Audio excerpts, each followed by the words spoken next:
ایک عورت عراق سے آئی، اس کی 5 یا 3 بچیاں تھیں، تو اسے ضرورت تھی وظیفے کی۔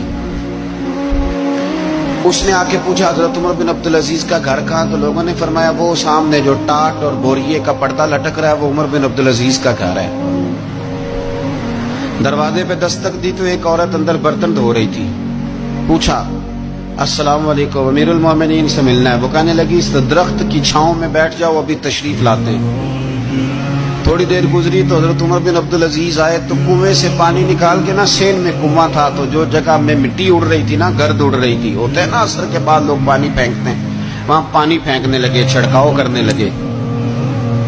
تو تھوڑی تھوڑی باتیں وہ خاتون آپ سے کرنے لگی، تو وہ جو عورت آئی تھی نا وہ کہنے لگی تم غلام سے باتیں کر رہی ہو، تمہیں پردہ کرنا چاہیے۔ وہ کہنے لگی یہ غلام نہیں، یہ میرے شوہر ہیں اور یہ امیر المومنین عمر بن عبدالعزیز۔ کہنے لگی یہ عمر بن عبدالعزیز ہے؟ کہا ہاں یہ عمر بن عبدالعزیز ہے۔ تو وہ خاتون حاضر ہوئی، کھجوریں اس کو دی گئی کھانے کے لیے۔ اس نے کہا حضور میری 5 یا 3 بیٹیاں ہیں، مجھے وظیفہ چاہیے۔ جناب عمر بن عبدالعزیز نے ایک بیٹی کا نام پوچھا، بلدیت پوچھی، وظیفہ لکھا۔ عورت کہنے لگی اللہ تیرا شکر ہے میری بچی کا وظیفہ لگ گیا۔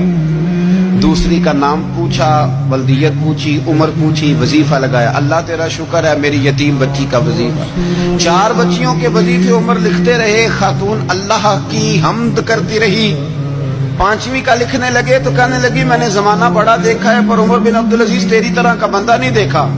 آپ فرمانے لگے اب میں 5ویں کا وظیفہ نہیں لکھتا، 4 کا وظیفہ جا کے گورنر سے منظور کرا لے اور 4 کو کہنا تھوڑا تھوڑا 5ویں کو بھی دے دے۔